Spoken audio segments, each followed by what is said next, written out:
De verdad que predicar el mensaje de Dios es algo maravilloso, es un honor inmenso, es algo muy hermoso.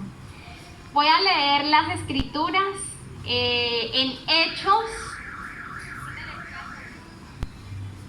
Hechos capítulo 4, desde el versículo 8.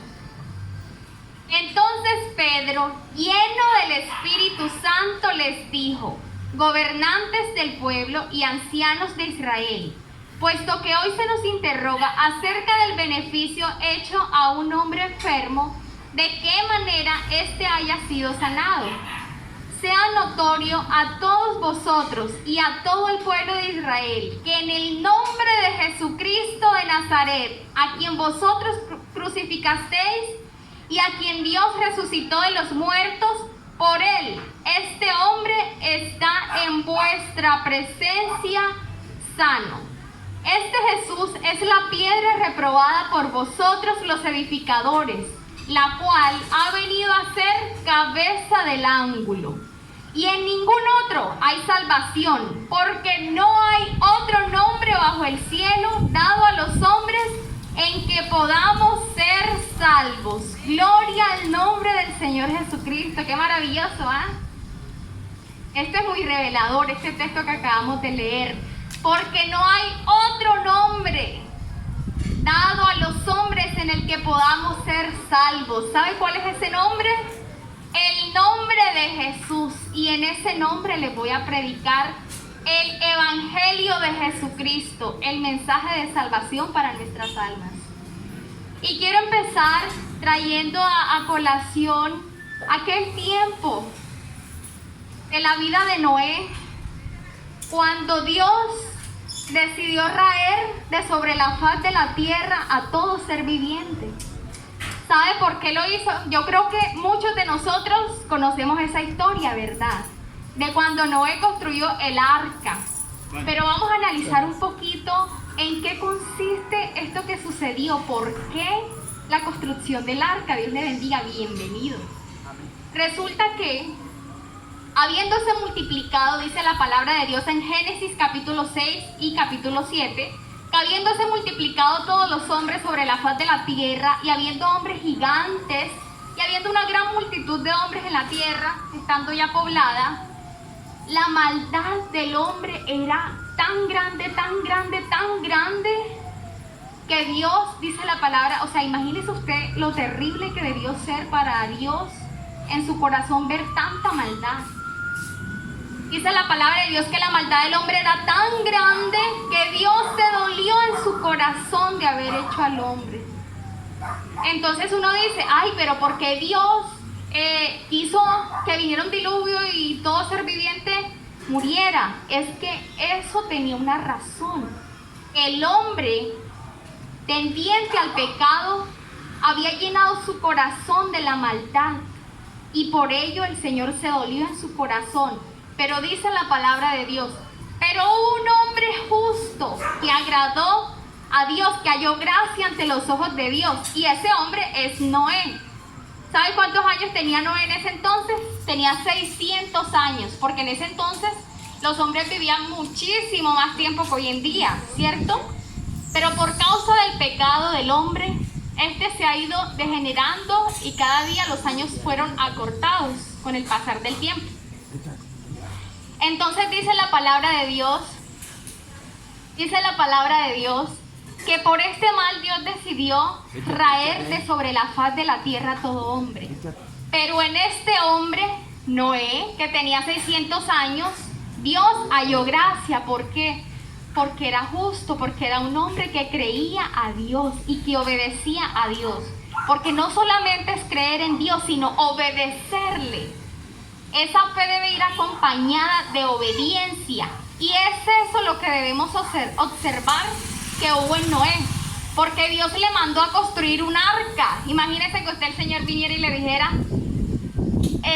Rubén, construye un arca de miles de metros de largo por ancho, cubierta de brea, de 3 cubiertas, cubierta inferior, cubierta media, cubierta superior, en la que guardes parejas de animales para que luego éstas se reproduzcan. O sea, uno diría como, bueno, ahorita eso no creo que Dios me pida eso, ¿verdad?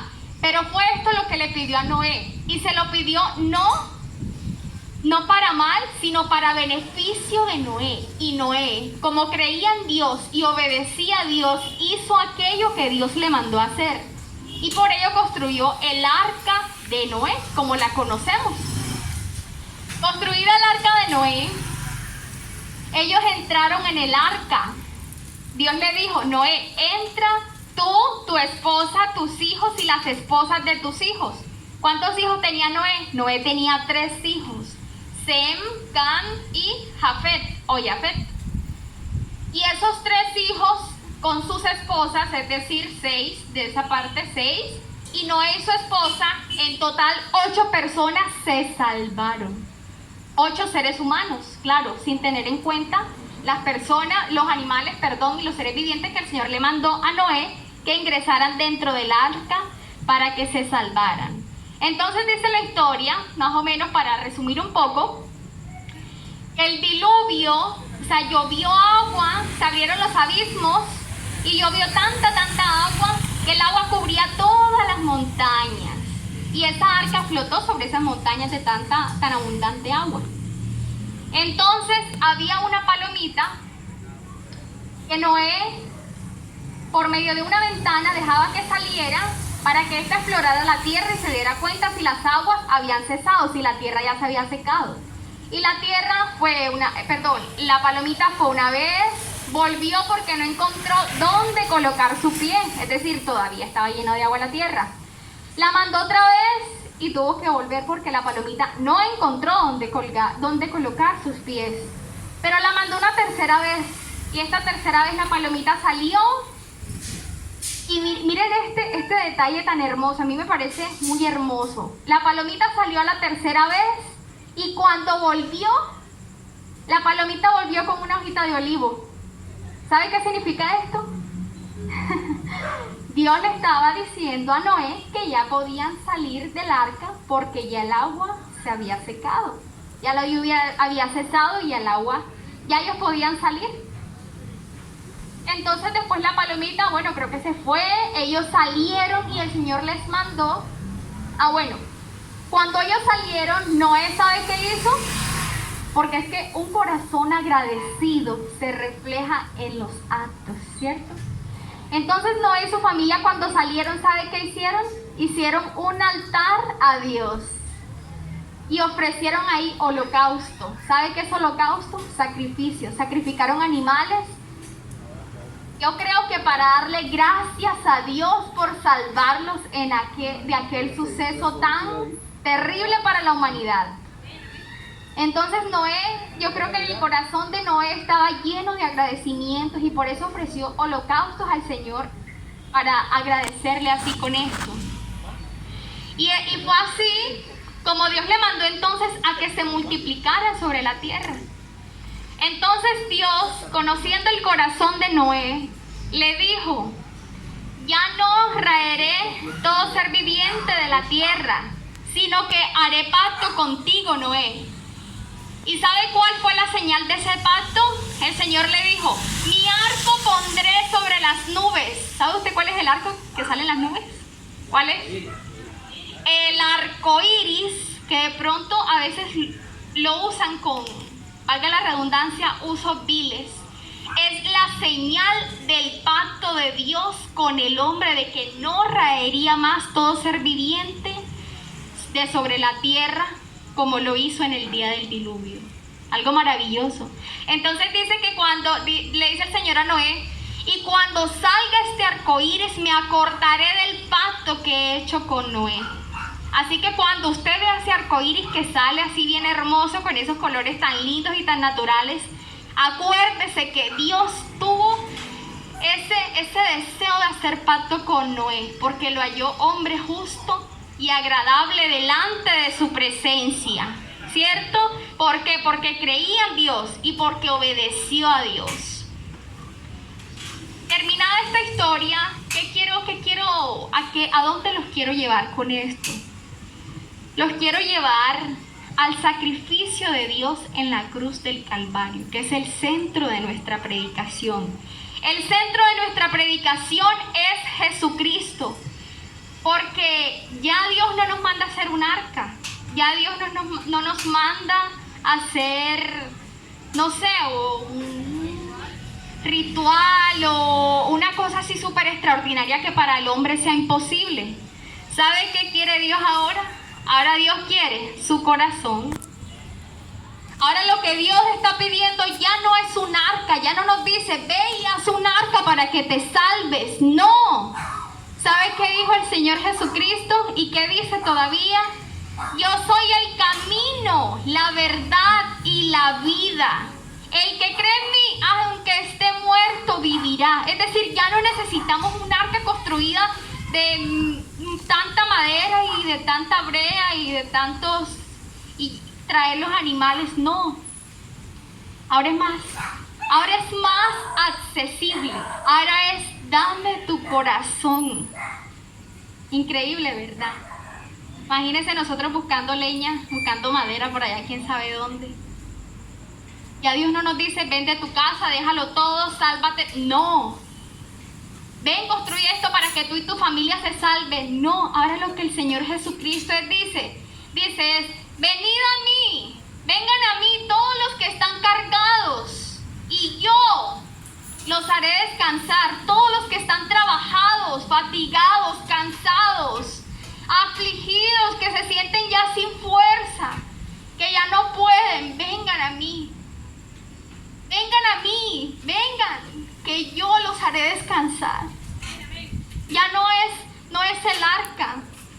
Ya no es la paja que de pronto había en el arca. No, vengan a mí, dice el Señor Jesucristo, que yo, nadie más, es que nadie más, usted no va a encontrar consuelo en nadie más. Un amigo le puede dar un buen consejo, y yo tengo amigos que me han dado buenos consejos, pero Jesucristo es el camino, la verdad y la vida. Él es nuestro amigo fiel.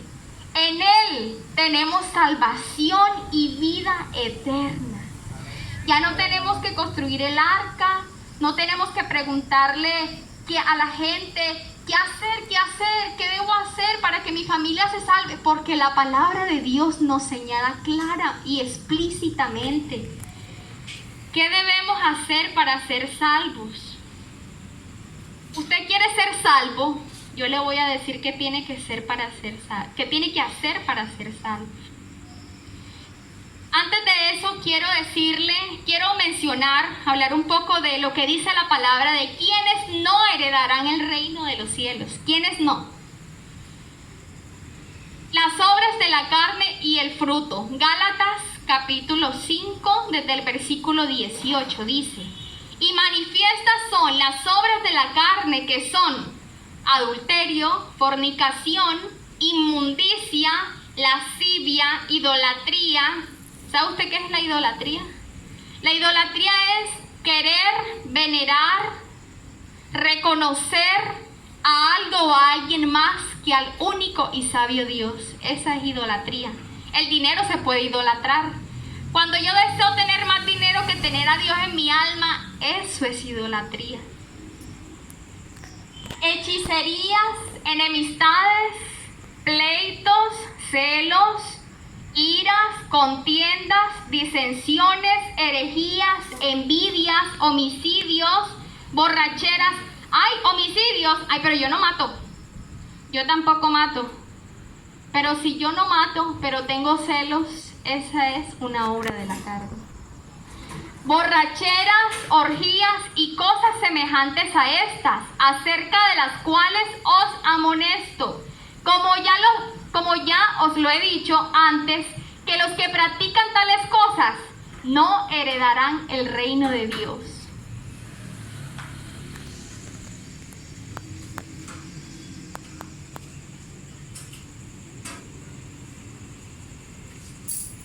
Entonces, esto nos lleva a una reflexión. Dice también 1 Corintios capítulo 6 del 9 al 10. ¿No sabéis que los injustos no heredarán el reino de Dios? No erréis. ni los fornicarios, ni los idólatras, ni los adúlteros, ni los afeminados, ni los que se echan con varones, ni los ladrones, ni los ávaros, ni los borrachos, ni los Ay, pero yo me tomo una cervecita de vez en cuando. Pero aquí dice que ni los borrachos, ni los ávaros, ni los maldicientes, ni los estafadores heredarán el reino de Dios. Esto lo estoy diciendo no para que de pronto alguien se sienta mal, porque aquí todos hemos sido pecadores, ¿verdad? Esto lo estoy diciendo, y si el Señor Jesucristo nos lo dice en su palabra, es porque Él quiere que no seamos así, que no seamos maldicientes, que no seamos celosos, que no seamos borrachos, mentirosos. ¿Y por qué no quiere que seamos así? Porque quiere la vida eterna para nosotros. Hechos 4:12, lo que leíamos ahorita. Y en ningún otro hay salvación, porque no hay otro nombre bajo el cielo dado a los hombres en que podamos ser salvos. Entonces, acabamos de observar quiénes no heredarán el reino de los cielos, ¿cierto? Y los que hacen cosas semejantes. Ahora la pregunta del millón, como decimos nosotros coloquialmente. Entonces, ¿qué debo hacer yo para ser salvo? ¿Qué debo hacer yo para que mi alma se salve? Se lo voy a responder mediante la palabra.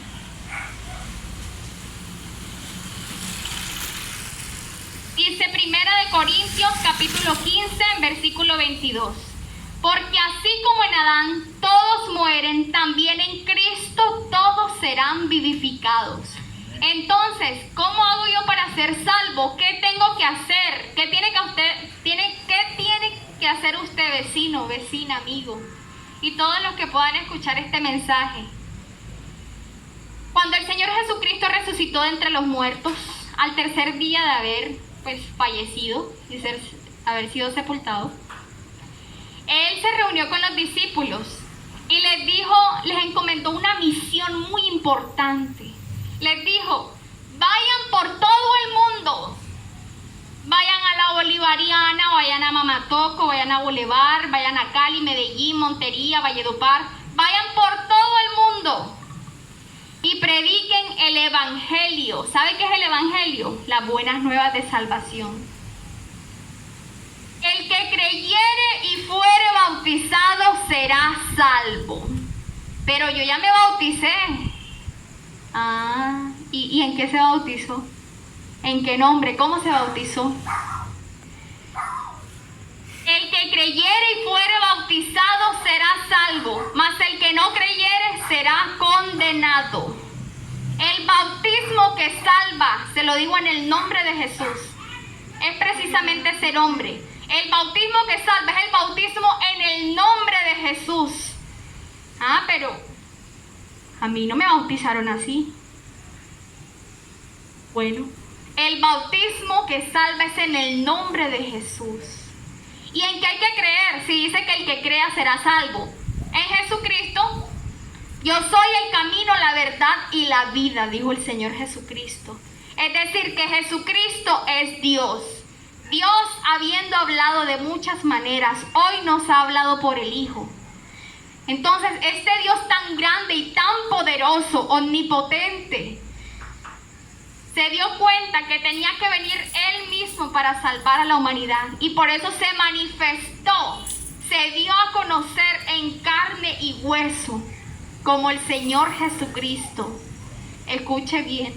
Esto significa que Jesucristo es Dios manifestado en carne.